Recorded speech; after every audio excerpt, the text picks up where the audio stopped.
lola kormi haadate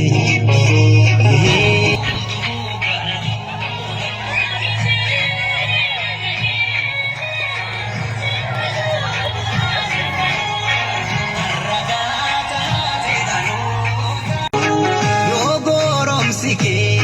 nyadale dumesi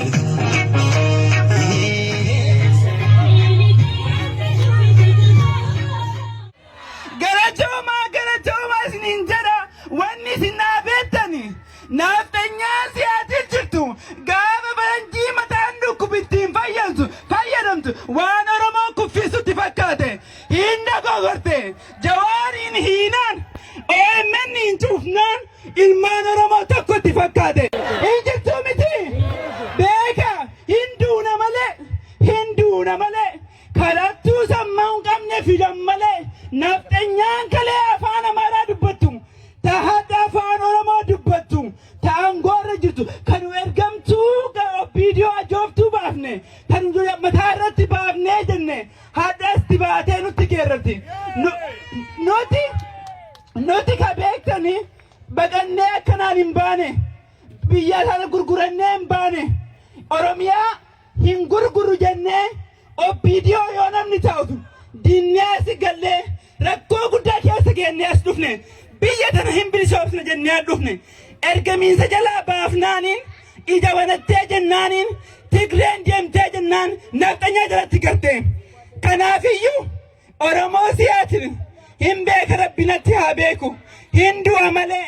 barana bilisummaan teen geettee waan jirtuuf ceenee jirra ijoolleen teenya taasitti dhalatte ijoolleen teenya Oromiyaa dhattee hin beenne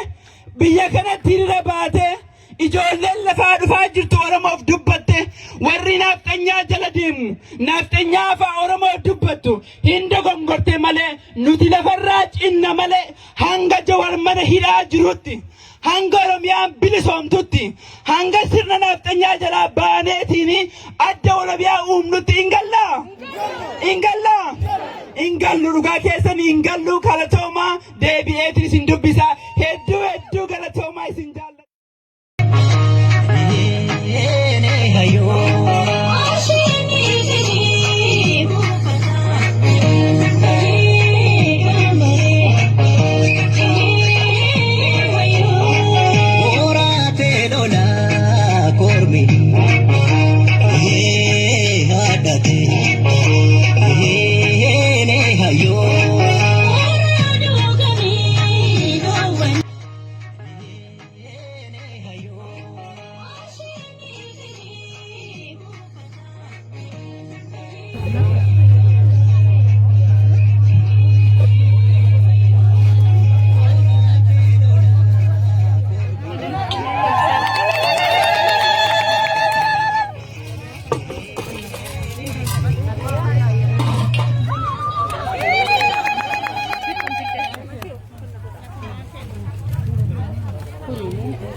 جبهة سولي جرة جبهة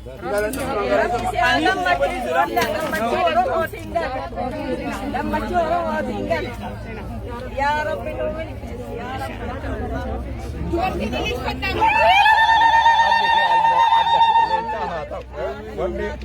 دين سيافور أبتلي أداب بالدبوت هاتات إليه بالدبوت هاتات الله تكي خلا تلينتا هاتاو أنكم مودون سيودات يوسي أرغان هابرقن عمري رب هاديرس آمين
رب سلا هذا تب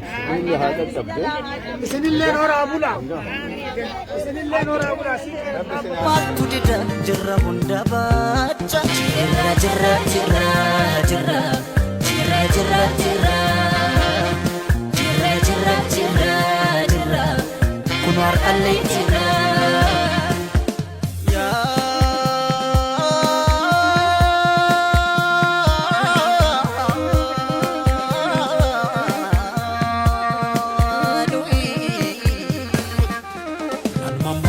Namamu aksisa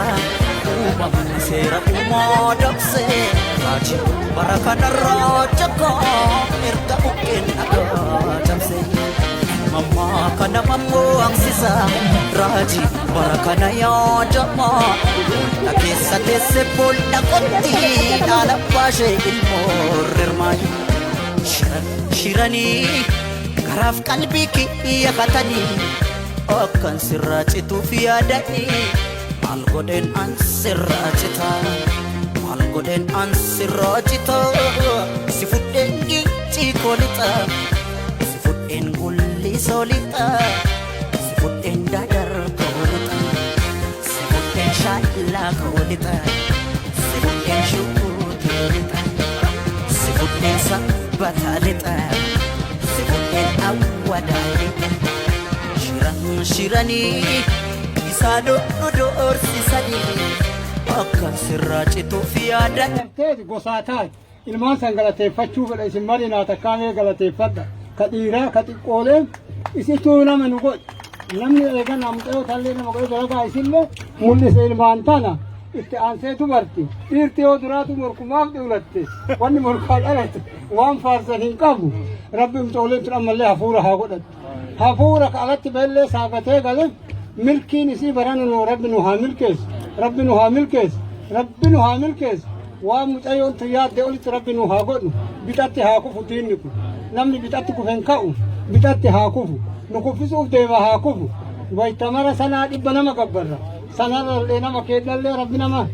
sanaa mara nama gabbaru nun godhini nama eeganaaf namumaan biyya Itoophiyaa yansan gabbaru nun godhini nama of beekee mirga ofii beeku rabbi nu haa godhu homaa rakkoo hin qabnu jedhan deega hin qabnu deeni nu qabnu deega qalbii bicha baratallee dur hin qabnu amma baratallee rabbi nuu kennu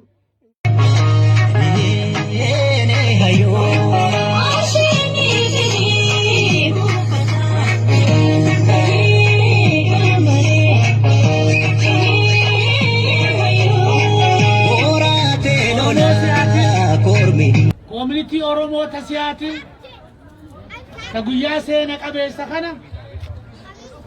miciyyoo teenya obboleettii teenya sabboontuu Oromoodha intala teenya falmattuu mirga ilma namaa tiif dhaabbattee Oromoo miliyoona 50 bakka buutee نخيست أركم تتنهب أكنت ولد باتني إسيسي متو خيسانيف خندبرتي خنجولي كمان قدو حقيرو هندي خيسانو ربي نسنها قلتهم فتو وربي لسما انقلوا ربي سنها قدو انت لتنا انت لدولا انت لسينا قبتو تمقان سيلن سينا جنجمو سينا اسين وجدت خنا ربي نرافوده فول درتي بكان جيسه فري اسيدات اركته نله ولين اركن ربي شيهاتولچو واني خد ان رب نمني بلبل ربي ده وان كدل تدبو غيا خداتي في غيا تيقيدا غيا غماچا سيد اكرمو كم ati qoricha budaa diina keenya deemuu cabsitu ulfaatti jiraatu beekee qabdu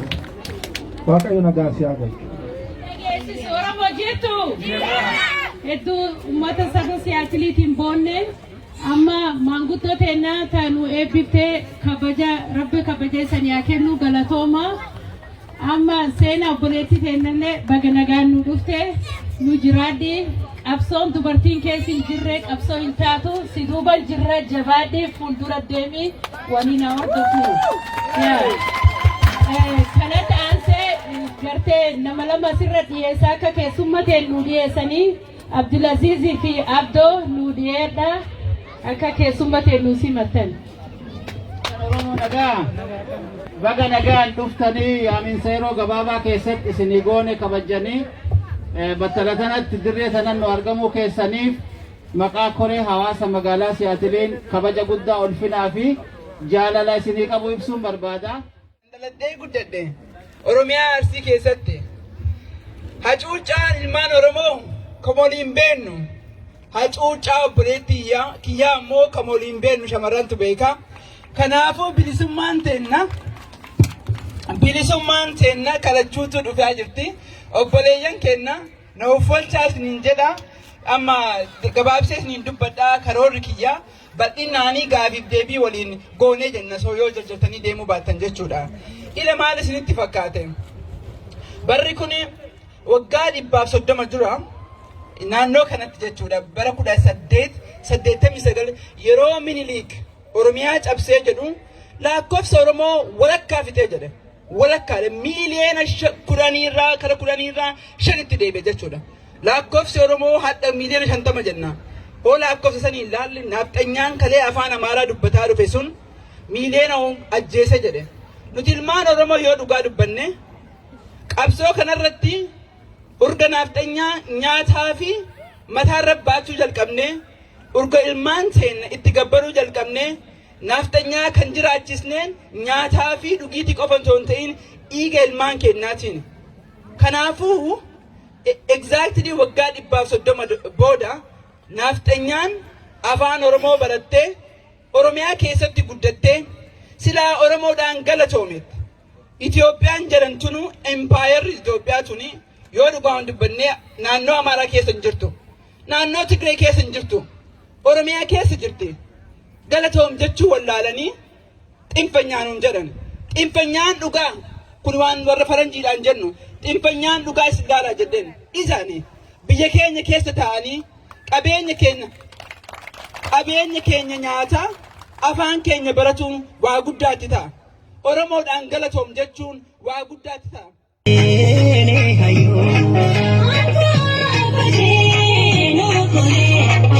I know you're all about women's business owner.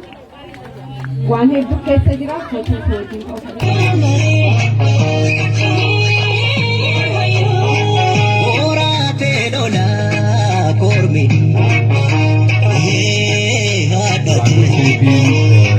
ummata keenyaa ka magaalaa Siyaatilii galatoomaa isiniin jechuu barbaada. Guddisee akkaataan ittiin seenaas martanii jettan waan guddisee namatti tolaati. Galatoomaa isiniin jechuu barbaada. Nu hennaan kunii hennaa taa'anii miti. Hennaan kunii hennaa mana gallee mana teennu miti. Hennaan kun hennaa obboleeyyan keenna haawwotiin keenna abbootiin keenna biyya keessatti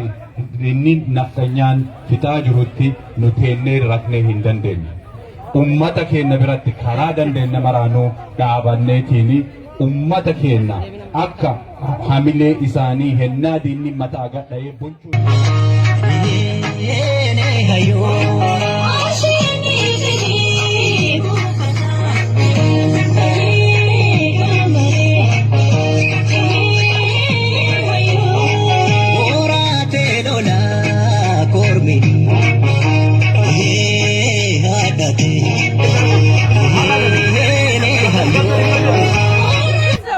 Obsituun akka kee gonkuman argamu